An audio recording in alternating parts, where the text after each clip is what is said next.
You know, over the past 18 seasons, I've done a lot of what we call catfish shows. That's where someone is defrauding someone, trying to get their money. They steal an identity, pretend to be that person, and then start getting money from people. When my guest today, Candace, emailed me, I thought, wow, this could be a first. Candace says she has been so determined to prove to her mom, Lois, that she's being scammed, that in the past, she herself created a fake identity to catfish her mom's alleged catfish. Now, Candace's aunt, Lou Ann, says she has also tried to intervene, but despite her efforts, she says her older sister, Lois, ended her 37-year marriage and wiped out her entire retirement account for online love. Now, Lois says she's here today to get me to help her too, but for a reason that her daughter Candace and her younger sister Luann might be surprised to learn. Before we hear from Lois, here's what Candace and Luann have to say. Take a look at this. My mom has become addicted to online romance scams. My sister Lois and her husband were married 37 years. Recently, they divorced. She had never been on social media, and at first I thought, oh, how cute, my mom's getting with the times. Boy, was I wrong.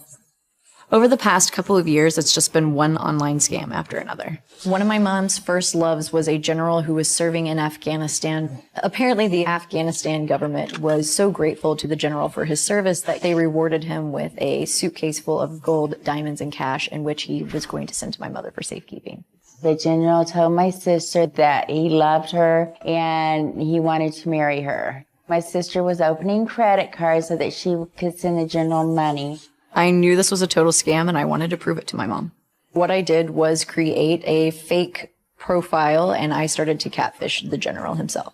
I spoke to the general for about 2 to 3 weeks, and he's told my mother and I some of the exact same stories, and some of the exact same pictures.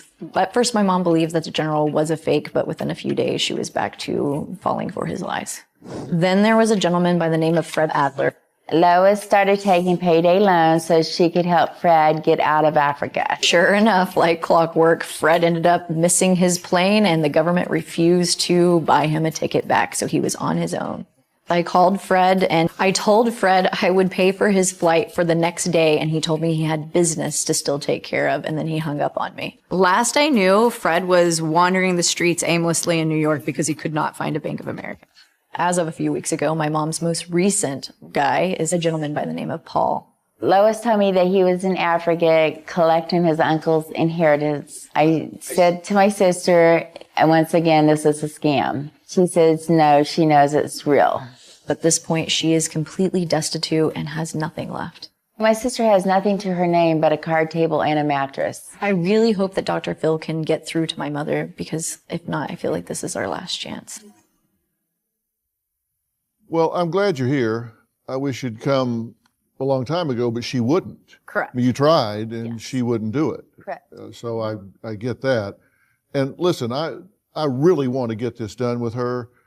And understand, I take no pleasure whatsoever in crushing somebody's dream and fantasy. This is, I hate that she's going to have to face this reality, because it's devastating, right? Correct, yes. You mourn the loss, even of a fictional lover, because it's real to her. Mm-hmm. And so she will face that loss, and then she will realize, oh my God, I've lost all of this money. And Candace, you say that she's lost $100,000. Yes, I think it's somewhere around that range, maybe even more. Yeah, it's a little more actually, I think, when we do the close math, but it's about $100,000. Yes. And a 37-year-old marriage to your father. That's correct. Yes, sir. So that's what I mean. When this hits her, obviously it's very difficult, and we have to be very compassionate about that. This is not funny. It's not a joke to me. It's something that I take seriously, because it's going to hurt her a lot, and I want to be. You're going to have to support her through this and take care of her. Now, you say she's not just getting catfish; she's addicted to this, because I mean, I've looked through it, and there's like Fred Adler, Dr. Morris, Paul, did the general have a name other than the general, or is his first name the and his last name General? No, he actually catfished like a real retired Air Force general. Yeah, but she just refers to him as the general. Yes, that's what he requested she refer to him as. As the general, okay. Is this a surprise to you that I mean, you grew up with her. Yes. You've known her longer than you, of course, because you grew Right. up with her. Is it a surprise to you that she's this into this? My sister has changed 100%. She's not the same person I grew up with. We was sheltered in our life, went to Christian school, very religious background, wore dresses, hair up. So this is not her. So you were very sheltered and she wasn't savvy in computers and social media and all that. Not at all. And when she first got on Facebook, you kind of thought, well, this is cute. Yeah. It happened like shortly after my daughter was born, and I Oh, thought it yeah, was look adorable. at her. Yeah. She's hitting the buttons. Right. Okay. She do the creepy little wave thing to me through Messenger. Yeah. Oh, okay. All right. Now, you made some efforts to disprove that the general was real. So in August of 18, you called New York Customs because her thing was he had luggage. Correct. And this luggage was full of diamonds and gold, right? Yes. And because everybody goes around with suitcases full of diamonds and gold. Right. And he just needed help getting it here. And when he got it here, then it was hers, right? They were going to live with this and be rich and go off into the sunset. Right. But he had to have money to get it, Of course. right? Yes. Okay, so you decide to check on this. So you called New York Customs to find out about this luggage. There's no luggage there, of course. Right. And then September 18, you start catfishing the general. Correct. You make up a profile and you start flirting with him Yes, sir. and emails him as Sarah Stevens. Now, Lois believes Kansas just cloned the general's email and started saying things back so you could fake that he was interacting with you and didn't believe that he really was. So Candace stops talking to Lois for a few months because she thought you were just tricking her, right? Yes, she thought it was either my father or I that was felt pretending. betrayed. Yes. January 2019, you find and messages the real dad of the children whose photo was stolen, right? Correct. Yes. So this general had stolen somebody's pictures and were using them as his own. You found the real guy. Yes, he had sent me pictures of when I was Sarah Stevens, he had a son with me, and he sent Right. me pictures of his son, but he also sent me pictures of his daughter. And I managed to see that there was like a JPEG attached to that, what the name was. I looked him up on Facebook, and I recognized the gentleman that was in the reflection in the mirror behind this little girl. And Would so you like a job? I know. Oh, yes, yeah. And so we actually three-way called him, and we spoke to him, and he was able to tell Who her. three-way called him? My mother and I three-way called the gentleman who had his family's pictures stolen. And Okay, so yes, the three of you, your mother, you, call the real person in the picture correct. that has had his identity stolen by this person that's telling her he's the general. No, we called the gentleman whose children had their images stolen off Okay. of his Facebook. And All so right. we'd let him know, like, you should probably set your stuff to private. Somebody's using your children's information to take advantage of women. All right. And so your mother then confronts the general. Yeah, I'm sure she did, yes. Yeah. And says that he's lying. What happened? Somehow this general made my mom believe that this gentleman somehow cloned all of these images off of I don't know. I don't know how my mom honestly makes sense of this in her head, because to me, it doesn't make sense, but somehow she, believes them every time. Yeah. So he just conned her and said, that's all a lie. I'm the real guy. Yes, that's correct. And she believed it. Yes. We continued on and we found the real guy. Okay. We found the person in the picture. He is a major general. He doesn't want his picture used, which I completely understand. I actually found out his wife's phone number, and I have texted his wife, and I've shared those texts with my mother. I also located his children's Instagram accounts and showed her pictures of him with his children on vacation while the guy she's talking to is supposedly in Afghanistan. So you start to talk to the general yourself, right? As myself? Yeah. No. No, it's Sarah. Oh, yes, it's Sarah. That's correct. Okay, this is when you start to talk to him yourself. So, to Lois, good morning, my darling wife. Happy Sunday to you, honey. Sorry I missed chatting with you yesterday. How are you doing today? Then to Sarah, which is your alter ego. Correct. Honey, how are you today? May your day filled with lots of joy, love, happiness, and wonderful moments. Now, this is interesting that the picture is the same, that he sends to the both of you. Enjoy your day, happy Sunday. Today is a gift from God. Enjoy your day, happy Sunday. Today is a gift from God. Sends you both exactly the same thing. Yes. Did you show this to her? Yeah, and not only did I show, after I'd been speaking to him for several weeks, I decided to finally confront my mom with the information because I thought there would be no way she could deny it. It was to the same email address she was emailing, the same picture. She ended up admitting to me, he told me his favorite meal was Salisbury steak. She said that he told her the same thing. And then also he had asked me to send money to his son. My mom had sent money to that same exact person, address, name, everything. What'd she say? I mean, when I confronted her with it, she always believes it. She looks like she's just devastated. She's going to be sick to her stomach. She's just very emotional. But when I called her the next day, I told her she could not talk to him. She shouldn't, because he would just try to convince her that it was all fake. Well, sure enough, she talked to him the next day, and she was like, I don't know. Maybe he's real, maybe he's not. And by the second day, she believes that he is who he says he is. And Okay. So you, as Sarah, confront the general. yes, Okay. And here's what you said, as Sarah. correct. General, I got Lois's phone number, and Catherine, fake daughter, wants me to call her. The general, I don't know what you mean. Who's Lois? Well, Sarah, this is very serious. The general, Sarah, you are saying things I don't know. Sarah, your email is, and we blurred it, just like your email is, blah, blah. General, I don't even know who that is. I'm confused now. Something is not right here. You haven't say anything that I know. What's your problem? So this guy, he's starting to panic. Well, Because and I he's feel like losing his cash cow. He obviously uses the same tactics on my mother. They make you feel guilty for even questioning them. Yeah. So yes, I confused now. I confused too. Yeah. And he's supposedly from where?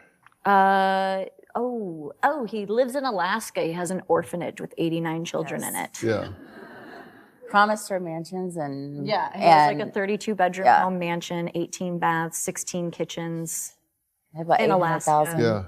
Big 16 kitchens? 16 kitchens. 16 I said, kitchens. does he live in an apartment complex? Yeah. He's just a big eater. Yeah. Yes, apparently. Well, you got to have a place for all those orphans to Yeah. go and hang out. So. Well, Lois came to LA for one reason, and for one reason only. You're going to find out why when we meet her, and it is not what you think. We'll be right back. I would say that my mother is very gullible and naive. We grew up in a very conservative Christian household. We lived a very sheltered life. Within a matter of days of meeting a new man online, she shares her entire life story, including photos and her address and her phone number. I've told my mom at least 100 times that she's not only putting herself in danger, but her family. I'm afraid something bad will happen to her. I feel like I am the mother, and she acts like a teenager who knows nothing about the world and the way it works, but yet she thinks she knows it all. Lois' sister Luann and her daughter Candace say they are 100% convinced that Lois is being scammed by various men she meets online. Now, Candace says even though she has proven some of the men as fakes, her mother just says, well, I don't believe it, and continues to communicate with them. It's something called confirmation bias. When you're in confirmation bias, you're only seeking out information that supports one's belief while ignoring evidence that contradicts. And in fact, when you get contradictory information, it just deepens your belief even more. They just hunker down and hang on even tighter because they're under attack. Now, Lois admits that she has gone bankrupt from her online relationships, but is currently engaged thankfully, to a good, honest man. One of the first people that I met was the general. I fell in love with him. He served in the military and he needed help getting his luggage back to the United States. The luggage is filled with gold, money, and jewelry, and he's still trying to get it here to me. I paid approximately $70,000 to get his luggage. I am still trying to get the luggage. The delivery driver wants $2,500 to deliver the luggage. About 5 months ago, I met Fred Adler. Fred is an honest guy that I felt like would have made me a good soulmate. His son goes to school in Australia, and his wife passed away. Fred finally made it to New York. I would call and I would text, and I never got a response from Fred. I thought that Fred died on the streets of New York City.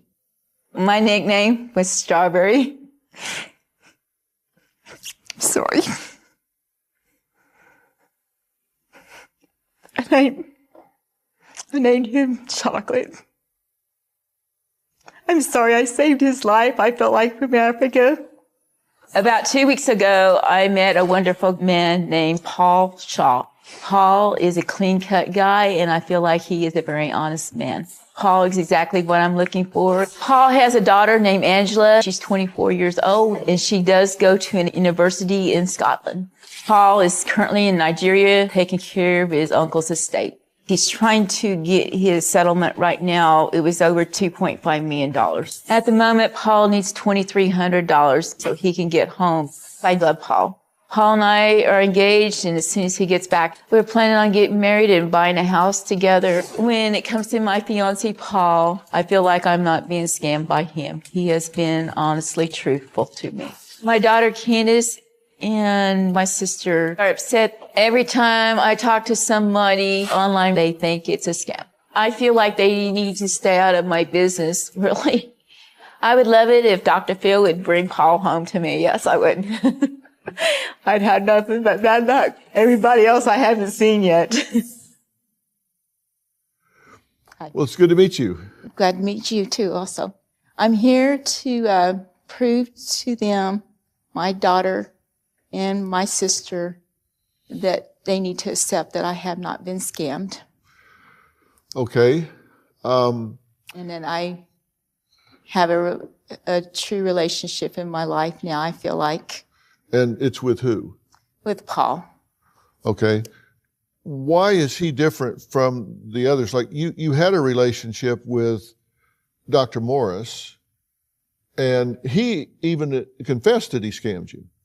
Yes, he did. I thought he was a white guy I had met on Facebook, and he ended up to be a black guy.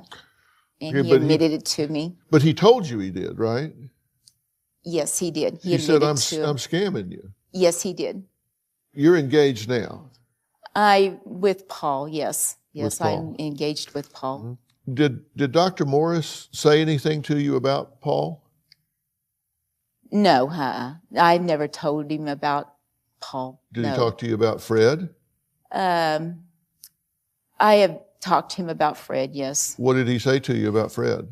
Well, he was supposed to see me in December, and he didn't show up. And finally, Nini finally admitted that he was scamming me.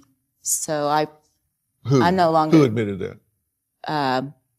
The guy that pertained to be Dr. Morse. Okay, but didn't he also tell you you're also getting scammed by somebody else?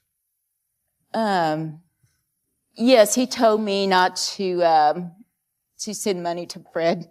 Yes, he told me I was getting scammed by Fred. But Okay, yes. so he said, look, I'm scamming you. And he told And don't send any money to Fred either, because Right. Fred's scamming you too. Yes, he told me that too. So how did he even know about him? I had mentioned to him about Fred, but Fred is an honest man. I still believe that too. Yeah, but I do need help with Fred. Okay, well, here's the exchange with Dr. Morris. He apologizes to you. He says, I'm so sorry to hurt you, okay? Find a place in your heart to forgive me. And you say, yes, I will. Have you ever been married? you say, he says, I'm scamming you.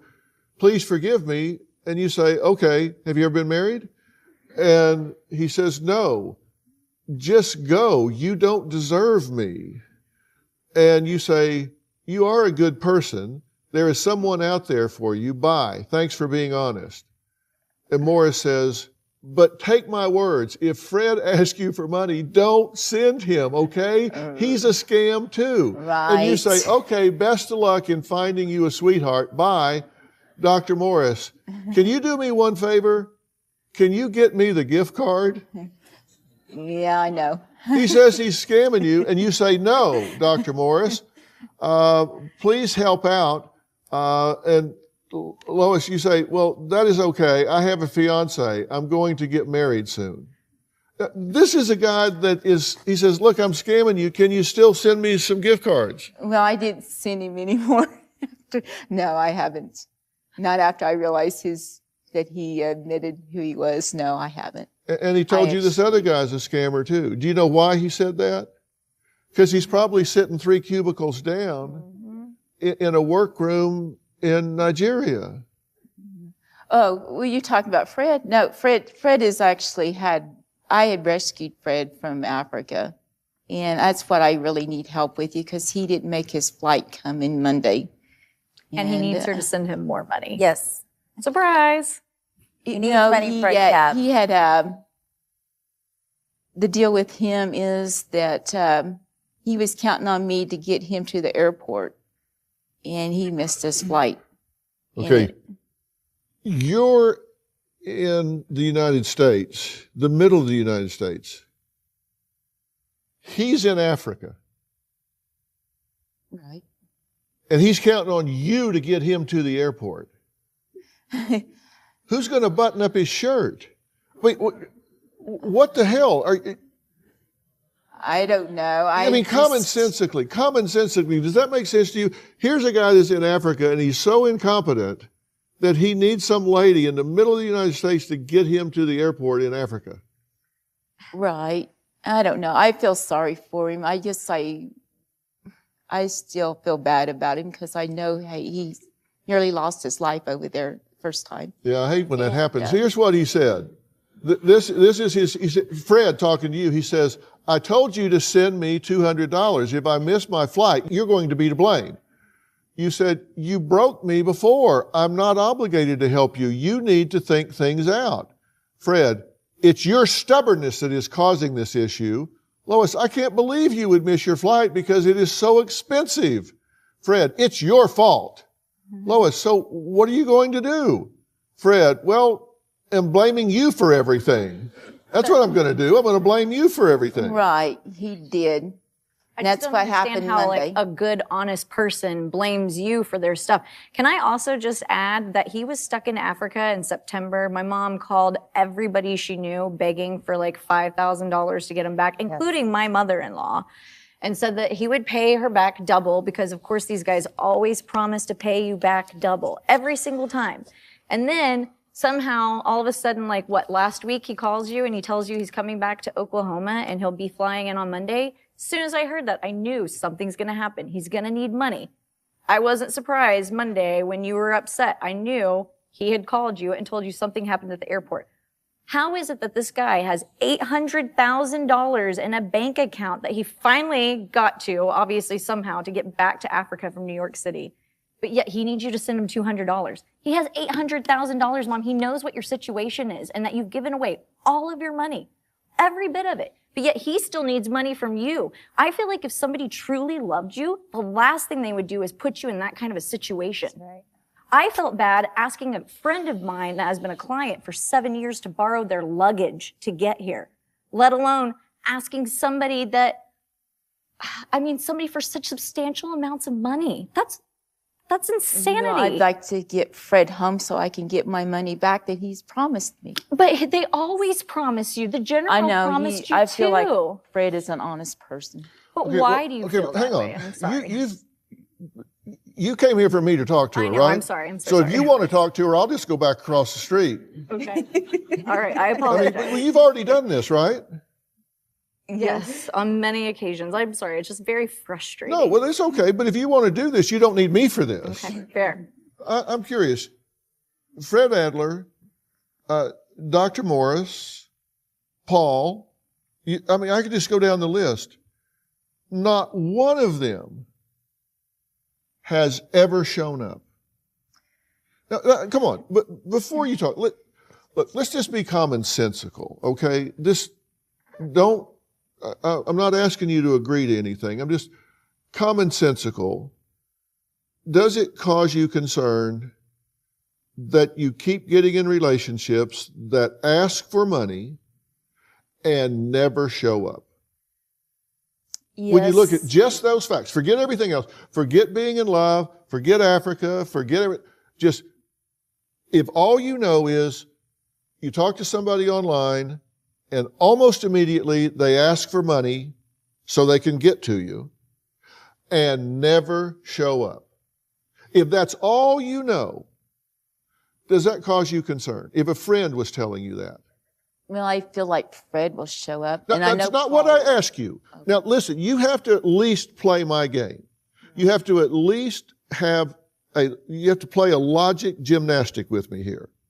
If all you know is that someone has met 4 or 5 people and every one of them asks for money almost immediately in order to come to you and none of them ever showed up, does that cause you concern? Yes, it does. But I feel like I'm going to have someone show up for me soon. Okay, but that's a run-on sentence. I'm just asking you because you have to be your own best friend here. Right. If you had a best friend that would say, I've sent 5 people money to come be with me. Number 1 didn't show up. Number 2 didn't show up. Number 3 didn't show up. Number 4 didn't show up. Number 5 didn't show up. I've run through $100,000, but I think number 6 is going to show up. What would you say to her? I don't know. I No, really, come on. honestly, I think I got hope with Paul. You're not, listen, you're not being logical with me. I'm not asking you about you. I'm asking you what you would say to a friend. What would I say to a friend?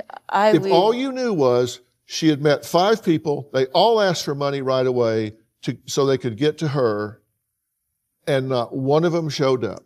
I probably would tell them to be more cautious about who they meet online. And let's see how cautious you've been, because let's take this down for a second. Let's look at the timeline here. You joined Facebook in March of 18. Then June of 18, you meet the general through Right. Facebook. Then March of 19, your husband files for divorce. It's finalized in June. And then you meet Fred Adler on a dating site on August 28th, right? Yes, Rona. Okay. 3 days later, you're engaged. 3 days later, you're engaged. Right. I don't know what to tell you. I really want somebody promising me my life. I'm really lonely. Okay, 3 days later, but let's just stick with this. 3 days later, you're engaged. Okay? Then, 6 weeks later, he disappears. So you meet Dr. Morris on the next day after he disappears. You were engaged to him, and he disappears on the 22nd, and on the 23rd, you just switch to Morris. Right. He's gone, you were engaged, but he disappears, so you switch to Morris. Well, okay? I thought Fred was deceased, actually. Well, thought he you mourned lost him his for what, wife. 12 hours? No. Then, October 28th, you post that Dr. Morris is your fiance. That's 5 days. You met him the day after the other one disappears, and 5 days later, you're engaged to this guy. You met the other one for 3 days and engaged to him, then he disappears, you know this guy 5 days, and you're engaged to him. Because you thought the other guy was dead. But then he comes back from the dead. He reappears. Right. But now you're engaged to him. Yeah, he was a fake. Dr. Morris was a fake. Okay, but you were engaged to him. Now, does that tell you that, hey, maybe I'm not being diligent enough because I was engaged to this guy after 5 days and he was a phony? So maybe my due diligence is lacking. But this guy that you knew for 3 days before you were engaged to him reappears, but then a month later he disappears again. Okay? Then you date a man from church, a real man, somebody you can touch. Right. Okay? But that lasts just a week. And Yes. so that falls apart. Right. Okay? Then January 5th, you meet Paul. Right. Yes. 5 days later, you're engaged to Paul. 5 days. 3 days, you were engaged. 5 days, you were engaged. Now another 5 days, you're engaged again. Then Fred reappears. This is like whack-a-mole. He just keeps popping up. He's gone, he's back, he's gone, he's back, he's gone, he's back. But now Dr. Morris admits to scamming you. So you've been engaged 3 times. 3 days you knew somebody, 5 days you knew somebody, 5 days you know somebody. Then this guy admits he's scamming you. Then this guy appears and you've been engaged to him. So now you're engaged to Paul and to Fred, who you thought was dead, who reappeared. So now you're engaged to Fred and Paul? No, no, I dropped Fred, but he knows that. That I would like to have him come back over here so I can get my money from him. So you get your money back? Yes. How much did you give him? It was probably, I'm guessing maybe close to $7,000, but he said he'd pay me $8,000. The general was $96,900. And one of the things that these scammers do to avoid some of the laws and some of the problems is they have people now send them gift cards. And so you've been sending gift cards, right? That was to General. Yeah, $1,000, $1,000, $100, $100. I mean, I'm holding a lot of money here. This right here is between $4,000 and $5,000. I'm guessing. I don't know. I've never added them up. It's $4,300 exactly. Oh, really? And you've yet to meet a single person in person. Candace says just last March, her mom Lois drove an hour to meet a stranger at a hotel.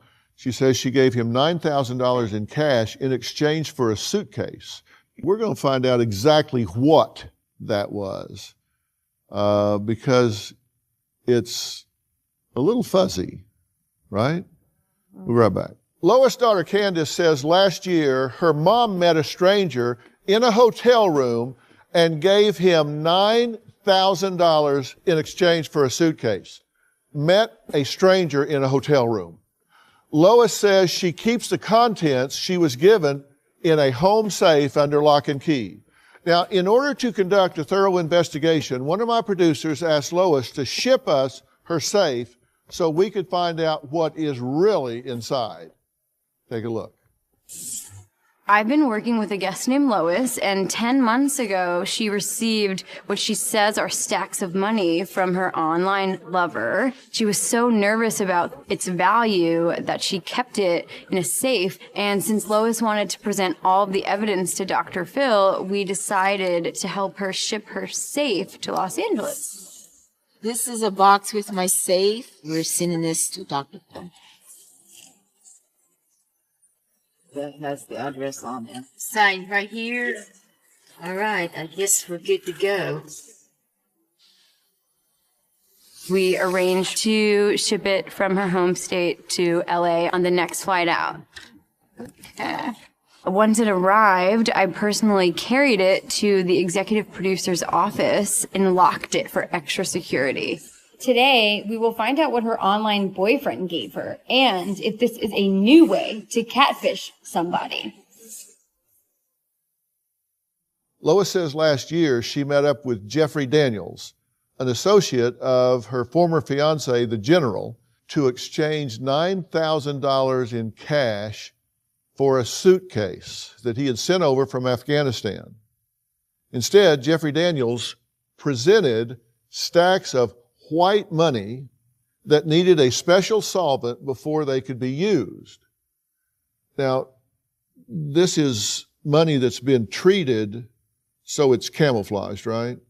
It doesn't look like money. It was in the rebel hideouts over there in Afghanistan. Yeah, they confiscated it. Who confiscated it? The general? The general, yes. Okay. And he sent it to you. I didn't know that was what's supposed to be in the luggage when I met Jeffrey Daniels. What did you think was in it?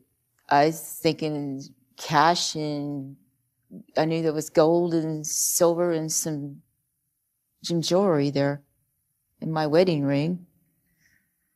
Okay, you thought that was what was coming? Yes. And why the $9,000? The $9,000 was supposed to pay for the storage fee and tax to receive the luggage at the time when I met him. The storage fee? Yes, and apparently How I big haven't was never it? received the luggage. Apparently it's still in St. Louis. What did he bring you? Didn't he bring you luggage? No, it first arrived in Oklahoma City. What did he at the bring you? airport. To the hotel room? He brought you a suitcase, The didn't he? white cash that didn't fit inside the luggage. Got one piece of luggage. He brought you a suitcase. No, I didn't receive a suitcase. What did he carry it in? He had it just sitting there in plastic wrap. It was already there when you got there. Right. He was there and had it set up. Yes. Okay. And well, let's take a look at it. I'm going to have him bring it out here because you've guarded it very carefully. Her online scammer, the general, had promised to send her the suitcase of gold, diamonds, and cash. And met a man named Jeffrey Daniels. Jeffrey was supposed to bring me the luggage, but instead he brought me white cash. In order to use it, I have to put a solvent on it to make it usable cash. What my sister got was a suitcase of counterfeit money. It does look like two pieces of white paper. This is how the rebels hide their money in their hideouts. This cash is real $100 bills because when I was at the motel, Jeffrey Daniels washed 3 bills for me. My sister thinks is real. She did spend a couple of the bills at local convenience stores. She could have been murdered. She has no idea the danger she has put herself in. Lois was nervous to travel with the white money, which she says totaled approximately $136,500 when she counted it. It was supposed to be more, right? I thought it was, but I didn't realize it was that less, but yes. Okay. You thought it was more, but it turned out when you counted it was $136,500. Right. You thought it was like 180 something. Yes, I thought it originally, yes, I thought it was. Yeah. Okay. So we sent a courier service to transport it in the safe that she kept it in to ensure that it arrived safely. Okay, now come down here with me. Lois mailed a key in a Ziploc bag, and this is the key, right? Yes. That looks like the key. And that's to this safe. Yes. And in this safe, if everything has gone well, is the money that you received in the hotel room that day. Right. Right? Mm-hmm. Okay. So, and we've kept this locked up in the producer's office. Okay. Now, inside, I see what you're talking about, are 2 bundles of white money here.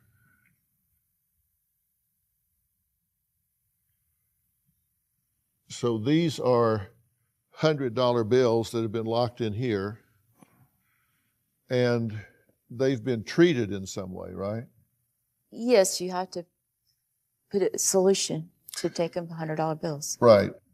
And this is what was used to wash the $300 bills that he used for the demonstration. Okay, so this is made in France. It's extremely expensive. It's $6,500. Now, this is what Jeffrey Daniels explained to you, right? Yes. And Lois says Jeffrey Daniels said he could buy it for her, but she needed to pay him first. Well, our team did some research and located the solution, which has been placed inside of this bucket. And so Lois is now going to walk us through what Jeffrey Daniels explained to her. So what exactly did he say and what did he do? He put it in the water and he washed it, and then they dried it with a blow dryer. Yeah. You know, this is the money. And so that's a $100 bill and it's under this coating, right? Okay. Yes, it should be. And so when this very expensive solution, you take this and dunk it in there and the white comes off and you have a $100 bill. Right. Okay. Shall we? Yes, if you think it will happen, it should. Well, no, you tell me. Yes. You've seen it happen, right? Yes, I have. But like I say, I see it soaked in the solution first before you put it in the water. Well, okay. You That's tell me how fine. you want to do this. That's fine. If No, it hell works no. that way, that's fine. No, I have no idea. because I want to do it the way you say that it needs to be done. We've done like I don't. exactly Okay. what is done in France to do it. This is exactly what they do in France. All right. You know, I don't know. I do know. Okay, yes. This is All exactly it. Yeah, that's fine. Okay. But I'm not moving forward with this until you tell me that this is exactly what you've been explained. Yeah, I've been explaining you wash it in water, yes. But I mean, yes. that's not water. That's a solution. Okay, it's different than what I seen at the motel. What did you see at the motel? Just white water and then the solution looked like iodine. He soaked it and then he put it in the white water. Mm-hmm. Well, so we can't replicate it then, is what you're saying. Well, I don't know. If it comes out to be right, it'd be all right. I mean, there's nothing, I don't know what to tell you. That looks like a real $100 bill there. Yeah. Well.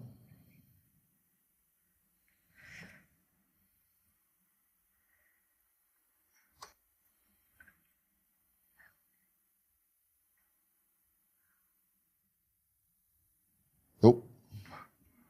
No. It's coming apart. Came apart pretty easy, didn't it? Yeah, that did, yes. Yeah. Well, When it, here's a real $100 bill. right.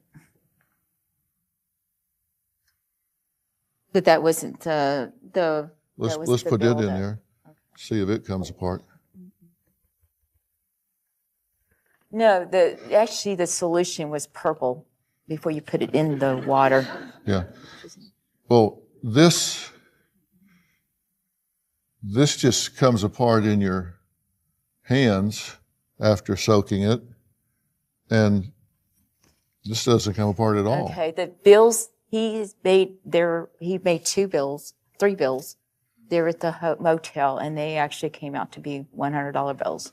Does it bother you that this just comes apart and this doesn't? Does it suggest that maybe that's a different paper? Well, I think the solution is Yeah. I don't know. It isn't iodine. I know that. It's what goes in there. If you want to put it in here first. Yeah, you soak it completely. Yeah, well, we'll just do half of it. Okay? Because we should be able to see I Ben. don't know if that's. Okay?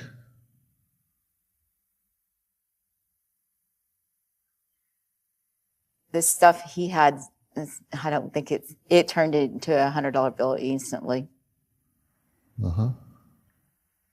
It's just, might not be the right solution. You know, I'm wondering about the paper. So, apparently I owe you $200. I'm good for it. But let's do another test. I have a flashlight here. Yeah, Okay. that needs. That's shining through your $100 bill. Right. But it needs to be in a dark room. Okay, get real dark.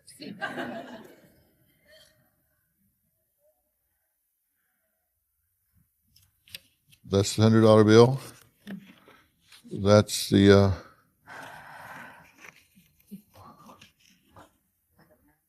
I don't know what to tell you. I just know that there's what he has. okay. Well, let's try something else.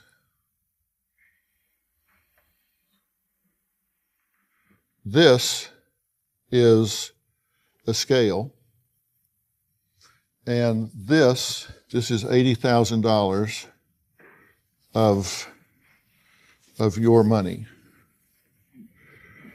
Get the plastic off of it. I didn't take any off of this stack. I took it off this other stack. So that's $80,000. And what's the weight? That's 1.45, okay? So that's 1.45. And I have here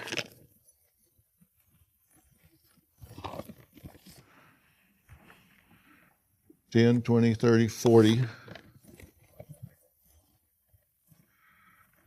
$50, $60, $70, $80,000 of United States currency. Right. Actually, it looked just like that when it was done with. And what's the weight of that? What's the weight of that? You see it up on the monitor there? 1.75. So $80,000 of U.S. currency weighs 1.75. $80,000 of your white money weighs 1.45. It should weigh more because it's coated with a substance. It doesn't weigh as much as U.S. currency because the paper is not real paper that they print money on. I don't know. I personally seen it washed at the motel, and I had 3 bills washed, and it was the real $100 bills. I spent the $100 bills myself. Yeah. You saw 3 hundreds that were coated in white powder, and they washed it off and showed you those 300 and told you the rest of them were just like that. Actually, the rest of them were paper. Actually, they were coated in a substance that looks like iodine. And then he put it in the water and washed it and you drove dry it. And this is the money right here. This is what they gave you.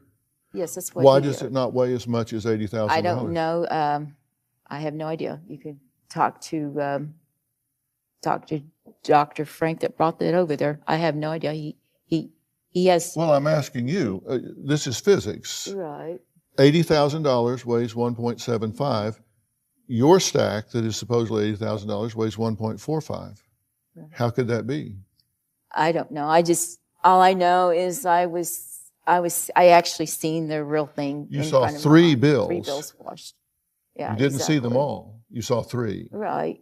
That's what he had. He had just a little bit of solution on him that day. Is it possible that they took 3 real $100 bills and coated them in white, washed those off, and told you the rest of them were just like that? No, I actually seen the white. I was standing there, and when he did it, I actually seen the white bills go into the water. 3 of them? Coated. Yes. Yes, you saw 3 of them? Yes, I did. You didn't see the rest of them? They showed you 3? No, I didn't see. That's all he did was 3. Yeah, because he didn't have very much solution on him that day. Well, we actually brought in an expert in fraud detection who spent 22 years in the Secret Service.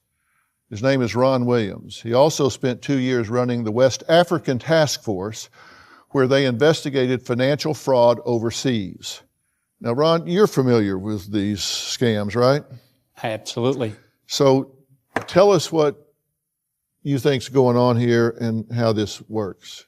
This is called a black money scam. In this instance, she met a guy named Jeffrey Daniels. I would assume he spoke with an accent. He was from a foreign country, yes. They have genuine $100 bills that they put glue on. It's Elmer's glue, and then they treat it with iodine. Then they get the victim to see this bill, and it's black. It's dark. In this case, he coated it probably with flour and No, glue. he didn't coat them. He put a white powder in the water. And no, he didn't. The bill, though, He coated it, looked like iodine, but it wasn't iodine. It was some solution you get over. but the bill was France. coated before. He showed you a coated bill. Then he washes it, and usually it's with vitamin C and water. That's the combination. That's the, quote, solution that costs so much. So he takes that, washes it, and it's actually a $100 bill to convince you that the other stack is also $100 bills that are coated with white. Did he use a dryer on it? Yes, afterward. He Okay. took one from the stack here, 3 of them from the stack. He used sleight of hand. He already knew which ones he was going to select. They were actually $100 bills. Then he tells you those others are also, that are coated, are $100 bills. They're not. That's white paper. That's all that is. He got lazy. This Does that feel scammer like a got $100 lazy. Does that feel like a $100 bill? No, that's paper. That is totally Actually, they look- your genuine money is made in Crane Paper Mill in Dalton, Massachusetts. It's 75% cotton, 25% linen. It's almost like a cloth. Yeah. This is just paper. Actually, the bill when it was washed looked just like this right here. Do you notice it's not even the same size as a $100 bill? I don't know. You do know. You're looking at it. Yeah, I see. Don't tell me you don't know. You have eyes. You're looking at it. It's not the same size as a $100 bill. Is all of our money the same size? I don't know unless it's all your genuine currency is the same size. Same size. Yeah. And would this be a red flag? That would be a real red flag, yes. all right. I don't know what to tell you. I just maybe talk to someone that brought that over here. Maybe you need to talk to Dr. Frank. Here's a photo of Dr. Frank Bills. He's an associate of the general. And so we checked into Dr. Frank Bills, which I thought was kind of ironic that his name is Bills. Frank is And it's Dr. Frank Bills. He has a cell phone that's linked to a smartphone app called Text Now, which is a free service. The app allows users to access the internet for texting and voice calls worldwide. That photo has been jacked and used, and it shows up on many, many different websites. So we started looking for Frank Bills. And here's a summary of what we found about this associate, because he's supposedly a United Nations diplomatic delivery service, right? Right. He That's who brought you- it from over here, from Well, Afghanistan. but he works for the United Nations diplomatic delivery service. That's what he said. Oh, really? I have no idea. I just know he was the one that brought the luggage over here. So Yeah. he said. And his representation was that he worked for the United Nations diplomatic service. However, that doesn't exist. There's no such thing as United Nations diplomatic service. He had a registration number for all of this luggage and stuff that he was moving. That registration number does not exist. The general spells Dr. Frank's last name, B-I-L-L-S. Dr. Frank Bills spells it with one L. So one of them doesn't know how to spell his name. Oh, really? And Dr. Frank Bills, we looked to see if he was on the American Board of Medical Specialties, if he in fact was a doctor. And there is no Dr. Frank Bills with one L or two L's anywhere on any medical registry anywhere in the country. He's not a U.S. citizen. He's from Amsterdam. But he's living here. Yes, he's here in New York. Yeah. Well, he's not a doctor. Okay. Lois says she's torn between two lovers, Fred Adler and Paul Shaw, but her daughter Candace and her sister Luann say there's nothing to decide, and they want me to help Lois get out of this love triangle. We're going to see what really is in this box when we come back. I feel like I'm caught between a rock and a hard place. I met a guy online a few months ago named Fred. Last time I spoke, he was in New York City. All of a sudden, he vanished, and I thought he died. About a week ago, he texted me, Fred and I were in love. If we had stayed in contact, we would still be together. I told Fred about Paul. I have committed to Paul. Paul would provide me a very good living and a very good life. The problem is I have romantic feelings for Fred. I feel like Dr. Phil can clarify to me that Paul would probably be the better choice. Well, Lois says she has had to mourn the death of her former fiance, Fred Adler, not once, but 2 times, only to find out that, fortunately, that in fact he was alive. Well, Lois says Fred recently resurfaced for the 2nd time, and she had already found a new man, her now fiance, Paul Shaw. Lois says despite having moved on to Paul, she still has feelings for Fred. Here's what you know about Fred.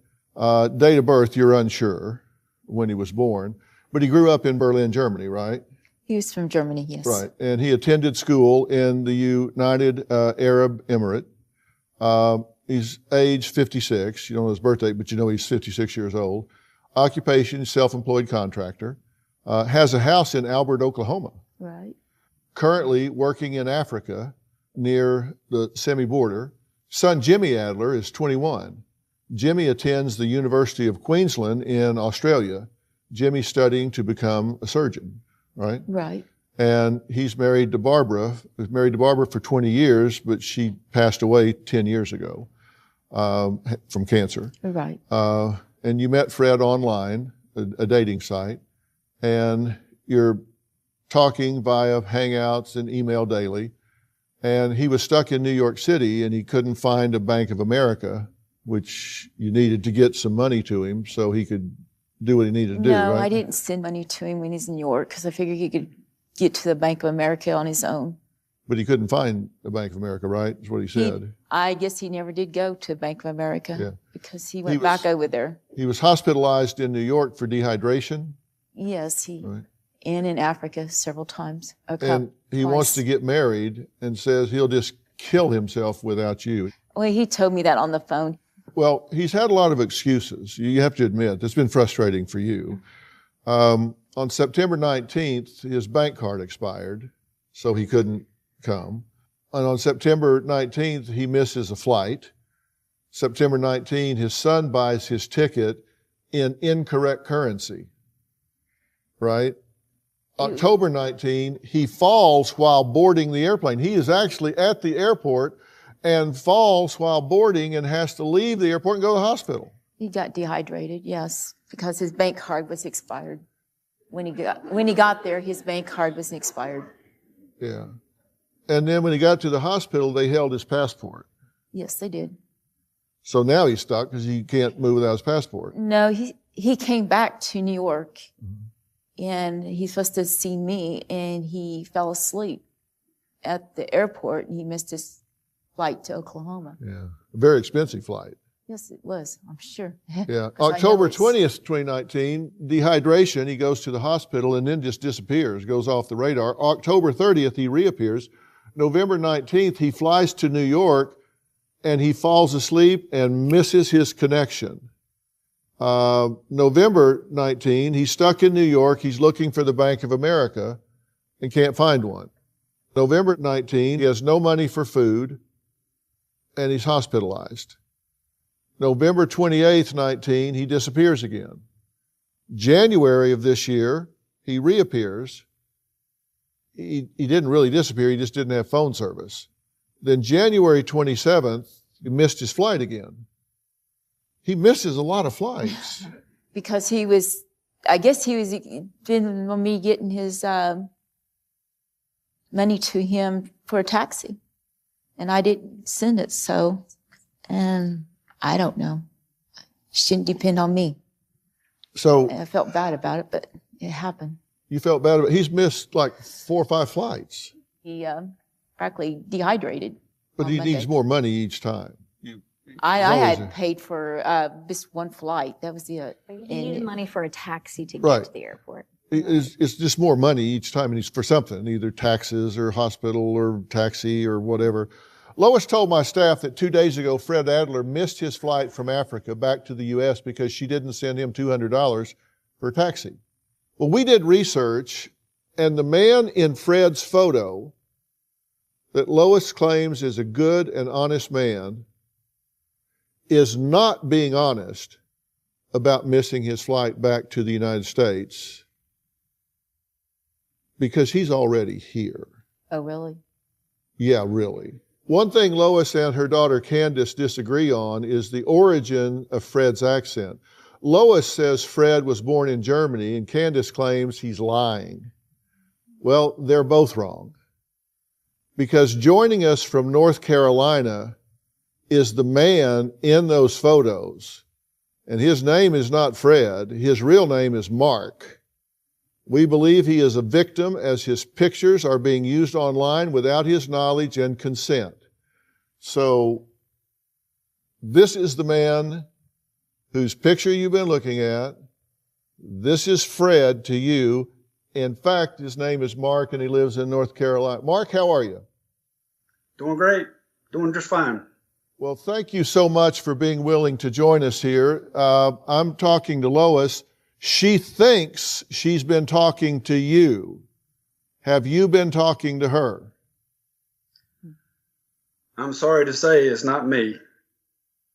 Someone has stolen your picture. Yes, sir. That's the guy you've been talking to that you think is Fred. Somebody in Nigeria stole his picture and used it to face you, and we found the real man in the picture. This is him. Mark, have you ever been to Oklahoma? No, sir. I've flown over a couple of times, I think. Yeah. Have you been to Africa? No, sir. Have you been dehydrated in New York and couldn't find one out of 1,100 Bank of Americas? No, I haven't. That's interesting. Sorry. Do you believe that you're being scammed? Maybe with Fred, but Paul, I feel like he's. Well, let's just talk about Fred right now. Okay. We found the man. Okay. This is not Fred. This is Mark. He's never talked to you, never been to Africa, didn't get lost in New York, doesn't miss flights. That's him. That's his picture. He took it off of Instagram. Oh, really? Do you get that you are being scammed by someone that's using the name of Fred and the picture of Mark? Right. Probably the same person. Was acting like Morris Davis, probably. Wouldn't be surprised. But let's just talk about Fred. Do you get there's no Fred? Right, I understand. I'm sorry. Can we cross Fred off the list? Yes. Let me say very clearly, in case somebody's walking past the TV and looking at Mark's picture here, Mark is a victim of identity theft. He is in no way a part of this at all, other than being a victim. And he has come forward to clear this up so people don't get victimized. And you should be flattered that people steal your picture because it's obviously very attractive and people respond to it. But I want to be very clear, Mark is in no way involved in this other than as a victim. And Mark, thank you so much for taking the time to talk about this. Very well. Thank you so much. Now, while Fred Adler didn't turn out to be good and honest, Lois said, I get that and I admit that now, but she's currently engaged to a good man, Paul Shaw. And she wants her family's support. In fact, she wants my help getting Paul here so she can prove that he's really who he claims to be and she can have that relationship. We'll be right back. Lois says once Paul returns to the U.S. from Africa, the two have plans to live in a beautiful neighborhood, and Lois won't have to ever work again. Now, here's what we know about Paul. Now, this is according to Lois. She's not sure of his date of birth, but he grew up in Woodward, Oklahoma, same as Lois. right? He had connections on a match that said Woodward, Oklahoma, but he had never had a hometown because he worked on ships with his uncle. Yeah. His uncle's, yeah. But Woodward, Oklahoma is pretty small. That's an intersection, small world. Right. 60 years old. His middle name is Edward. His occupation, self-employed ship mechanic. He worked on shipyards in Oklahoma. No, in New York. Pardon? He was in New York. Okay. He worked on different ships, but no, he claimed to be from originally, I guess had been to Woodward, Oklahoma before. No, he had no home address really. But he's stuck in Africa, right? He's in Africa doing business now because his uncle had passed away. And he doesn't have money for food. He needs $2,300 to return to the U.S. He has a daughter, Angela Shaw. She's 24 years old, and Angela attends university in Scotland. Now, the daughter's mom, don't know the name, has passed away. And the uncle has kind of been the one that's been the patriarch here, has done the raising, Andrew Shaw. Uncle recently died, and the uncle was a ship mechanic also, right? Yes, he taught him everything he knew about his ship. Right. And he's expecting his uncle's $2 million inheritance. And you guys met on an online dating site, and you've been talking via chat and email daily and on the phone every few days, right? Yeah, I haven't talked to him much, no. Yeah. Because he's overseas. Right. And so we wanted to kind of dig into this. And Andrew Shaw left a will, right? Right. That's the uncle. He left a will, leaving everything to Paul. Let's take a look at this will. And this is a law firm here, and I can't even almost pronounce the name, but this is a barrister in the Lagos state in Nigeria. And it says, "In my name and in the name of God, I, Andrew Shaw of United States of America." And he goes on here and just basically says, "I give and bequeath to my only nephew, Paul Edward Shaw, and his future wife, my properties worth $2,050,000. So we have a will here. The uncle left when he passed away. But there are some problems with this document that I want to take a look at. And they are, Andrew Shaw is just pasted into the document. I mean, the spacing here between here and here and here and here, it's just pasted in there. And even though this is done in a lawyer's office, after I'm deceased, they don't capitalize I and I'm, and it says, follows, viz, colon, after I'm deceased. That's improper language in a legal document. And then it says, I give and bequeath to my only nephew, Paul Edward Shaw, and his future wife. Again, this is just pasted into an existing document. You know this by the spacing here. And same as of today, it's not even the same font as the rest of the document. And then it has a seal on it, but the seal is not embossed. This is a completely fraudulent document. I am at my wit's end with my mom. I don't trust my mom, and I don't really want her around her granddaughter. My granddaughter has been ripped from my life. She is 2 years old, and she hardly knows me. Currently, my mother is living at one of our rental properties. There is light at the end of the tunnel because when Paul and I are married, we will live closer to my daughter and my granddaughter. I have given my mom an ultimatum that if she gives money to a scammer, she needs to move out. I am done with the drama. Lois says her fiance, Paul, flew to Africa to claim the $2 million inheritance that Uncle Andrew left in his will. Lois says since arriving in Africa, the government has given Paul a hard time. And she has been worried about him because he is unsafe, living in and out of hotels, and can't afford food. Well, I have investigation teams worldwide. And I sent one of our investigators from Nigeria to the law offices where Uncle Andrew signed his will to see how we could help him. Because you wanted help, right? So I sent our team over there to the law office to see what we could do to get this ball rolling. Take a look. Hey, Dr. Phil, I'm in Lagos, Nigeria. Lois says our fiancé, Paul, is entitled to an inheritance from his uncle. Here's a copy of the will given to Lois by Paul. The name of the lawyer we are looking for is Oluwakonde at 44 Salem Road, Ikeja, Lagos. I'm about to go to the address, knock on the door, and see what I can find. First of all, there is no Salem Road here.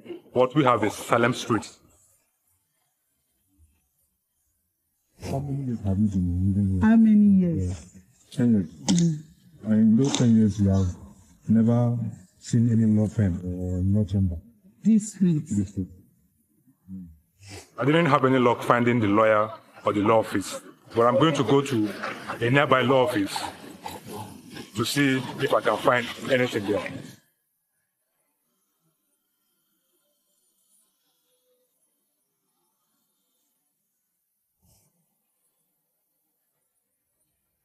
His uncle left in this chair. Do you think that's what the will should do?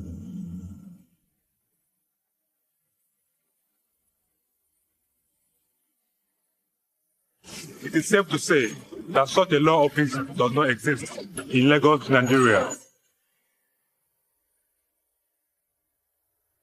Okay, so there's no address. You know, the address for the lawyer's office doesn't exist. The law office doesn't exist. We had the will examined by a real lawyer in Lagos, Nigeria, and they said, as I pointed out, it's not a valid will, it's not real. So there's no Salem Road in Lagos, Nigeria. This law office, this firm, none of that exists. It's just all made up. Now, Lois says she came to LA to ask my help in getting her fiance, Paul, home from Africa. Well, I think I might just do that after the break. These scammers tell my mom exactly what she wants to hear. They start telling her she's beautiful. They tell her that they will take care of her, that she can retire.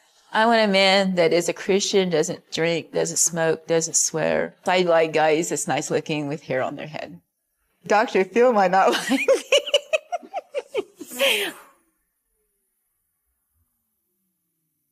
We've been talking to Lois, whose one wish is to get her fiance, Paul, back home to the U.S. from Africa. Unfortunately, Lois doesn't have the money to pay for Paul's plane ticket, and she requested my help. Now, did you have concern about the fact that the law office doesn't exist? No, I didn't even think about it, really. I mean, now that you know that it doesn't exist, does that bother you? Maybe. Maybe. Okay. You know, this stuck in Africa thing is a pretty common excuse that scammers use. Take a look. Chris currently is in Africa. Donnie, he was in Nigeria. You have $25,000 in cash. You're putting in a cornflakes box and shipping to Ghana. Aaron was in Nigeria and he needed money. Kelly now lives in Nigeria. So you sent custom fees to Nigeria. He was 50 miles from you and never came to see you. What any reasonable person would do, he moves to Ghana. We've been working in Africa. We've been stuck for the last 2 months. Story after story after story, stuck in Africa, stuck in Africa, stuck in Africa, stuck in Africa, stuck in Africa, just need money to get home. I mean, that's like 10 different stories that I've done just in the last few years. I mean, it's a common thing. You just give me the money so I can get home. And it's home with a suitcase full of gold and diamonds and money or cash and whatever. Well, Paul Shaw and Angela Shaw are father and daughter. And, you know, here's what they look like. This is who you've been talking to. Obviously, very pleasant looking guy with hair, and his daughter, who he's obviously close to, right? Right. So it's a father and daughter, and that's a little different spin than we see sometimes. But we've done even more digging, and here's what we've discovered. The real man behind this photo is not Paul. His name is Stephen, who has been married for 22 years, has 4 children, and is a business owner. His name is not Paul. We believe he is also a victim, as his photos are being used online without his knowledge or consent. So I know you're a tough sell on this because you believe it so much. So we tracked him down. Your Paul, our Stephen, that man in that picture. Come on out, Stephen.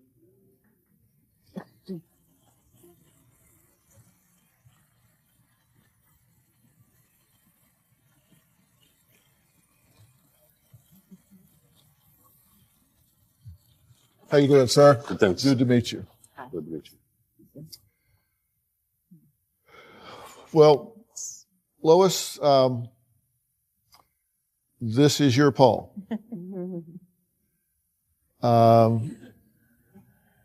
Is your name Paul? No, it's not. You know, I've been a Connecticut State Trooper. I've been a pilot. I've been a member of the Freemasons. I've been a lot of things, but I've never been a Paul Shaw. Ever been stuck in Africa?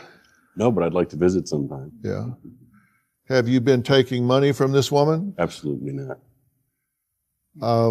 Someone has stolen your identity. I know, it's very disconcerting. Yeah, Very it's unsettling. you feel violated, I right? certainly do, yeah. And tell me what you're thinking right now. I don't know. Hurtful, really. I met him on Match, and Paul met Fred on Match. Both of them. That's how I met him. I wouldn't expect that. It's got to be surreal right now to be sitting next to your Paul. And it's not your Paul at all. Right. Huh. Your Paul could be a 18-year-old Nigerian woman at a computer in Lagos. I mean, you don't know. You've been talking to somebody, you have no idea who it is, but it certainly is not him. Now, Paul Shaw claims his daughter Angela attends a university in Scotland. The real woman behind the photos is Stephen's 23-year-old daughter Gabrielle, who attended college in New York and works for her father's company. Gabrielle, would you join us, please?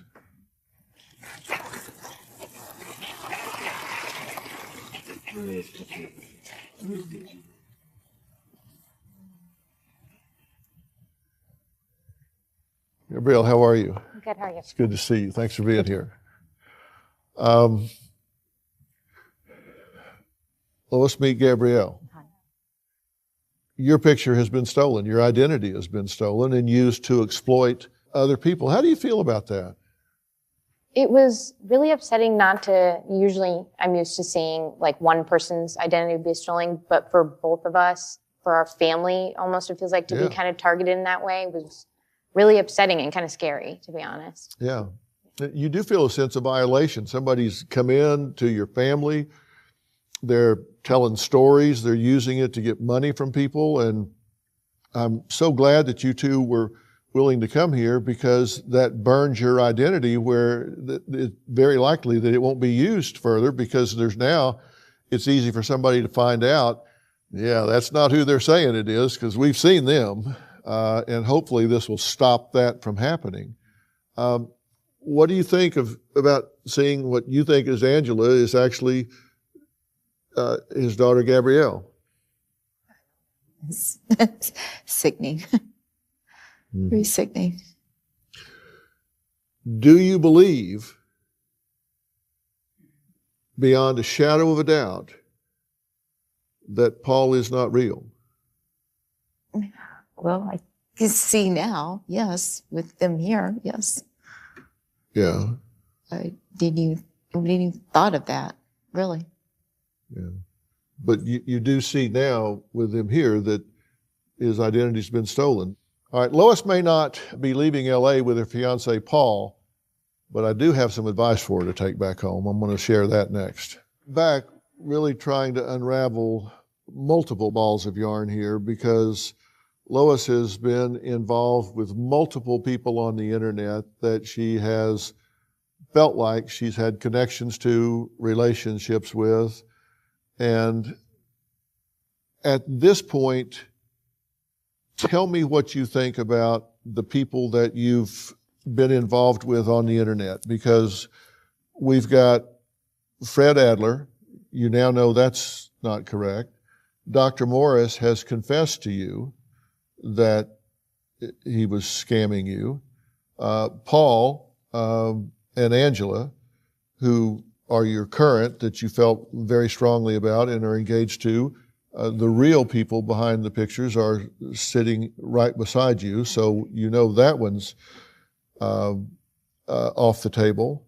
Then you've got the general, who has sent you supposedly $136,500. Do you believe that money is real? I don't know. On that cash, I don't know. I feel all right with, but I don't know. I realized that the solution is not iodine, and it looks like iodine, but I don't know. I never realized it. We found the man behind the general's picture, just like we did the man behind Paul's picture and Fred's picture. You're talking about the general? Yes. So who is the guy? Do you know? Yes, we do know. His identity has been stolen, just like here and just like with Fred. We found that individual. Well, I know the general, his identity was stolen. I did know that. But I don't know. This guy apparently acts like he's in the military, and he still talks to me. The man in the picture has never talked to you. His identity was stolen. He didn't send you money. He is a family man. His identity has been stolen. Someone is using his picture to scam you. We talked to him, Well, just like we talked to these folks. Right, I understand that real general, his photo, because I had emails from him. He had sent me 2 emails.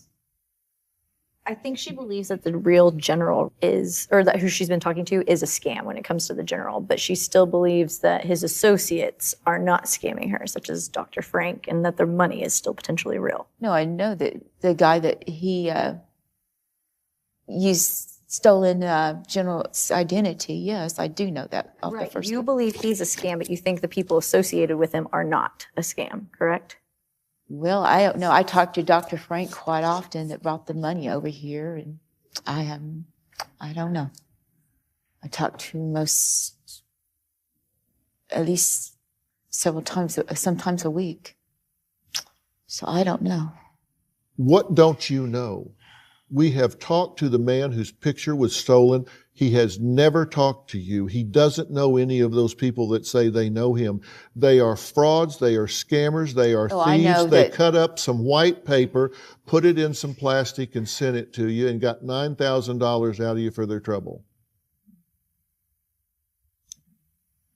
That's cheap typing paper. They put $300 bills on top of it, washed the glue off of it, and got $9,000 from you. I'm sorry to tell you that, but you need to open your eyes and hear the truth. The general does not exist. Oh, I know that. I found that out because Well, then what is it you don't know? You say, well, I'm not sure about the money. The money is cut up typing paper. when Jeffrey Daniels did that at the motel, I just seen what he did, and it was a different kind Lois, of a deal. I can take a $100 bill and cover it in flour and dip it in water and wash the flour off and tell you all the rest of them are the same way. And if you don't check them, you don't know. Right, I understand. It's not even the same size as a $100 bill. Now, come on. Common sense. That $136,000 is cut up typing paper.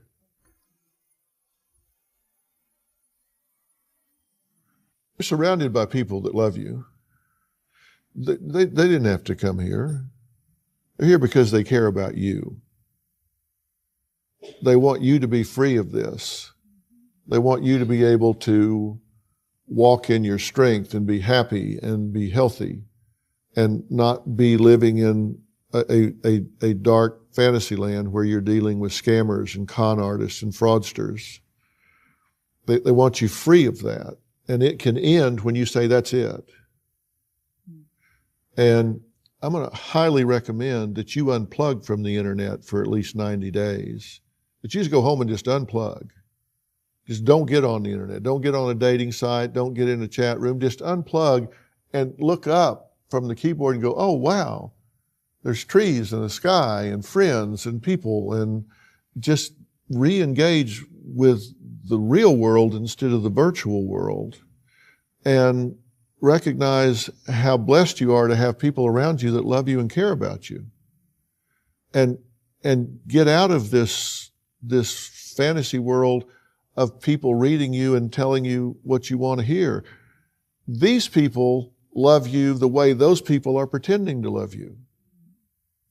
I haven't even thought of this. I don't know what to tell you. Can I just say that all I wanted out of the show is I just wanted you to stop looking for love online and realize that, yes, you do have a lot of people that love you, including myself, your sister, and I want you to be a part of your granddaughter's life, because to me, that's better than any kind of love you could ever get from any man. It's pure and it's just innocent and it's wonderful. And I just hate that you're missing out on that. And that's why I got so desperate and I brought you here. I love you. I love you tremendously. You realize I practically don't have anything in life now. She had a husband. But you have your family, and that's more than what some people have. I realize this constitutes a loss for you. I mean, you thought you had a relationship that you don't, and you mourn a relationship if it was real or imagined. I get that. I understand that. And I want to get you some professional help to unravel all of your emotions and get things very clear to support you through this. And I want you to let me do that. Will you let me do that? Yes, I don't know. My job, if I can take time off work, those problems. I think you're just suggesting maybe she see a therapist at home, maybe a couple times a week, somebody that you're not related to, that has no bias or somebody opinion. That's objective, that can sit down and talk with you. We work out schedule-wise. I'm not saying you need to go off to the Antarctic. Okay, that's fine. Okay, and take that, because you're going to really be down about this, and you need some support.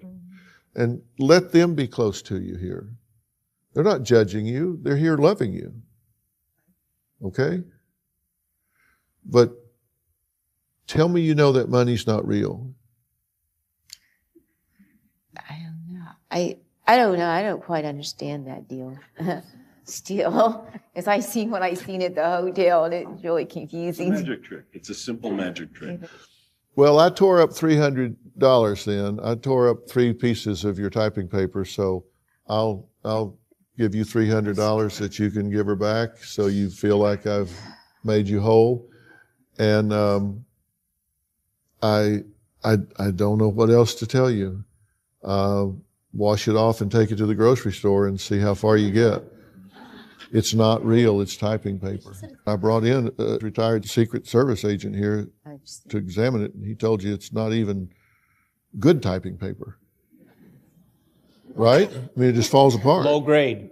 Yeah, it's low grade typing paper. They didn't even bother to get like 50 bond or something. It's low grade typing paper.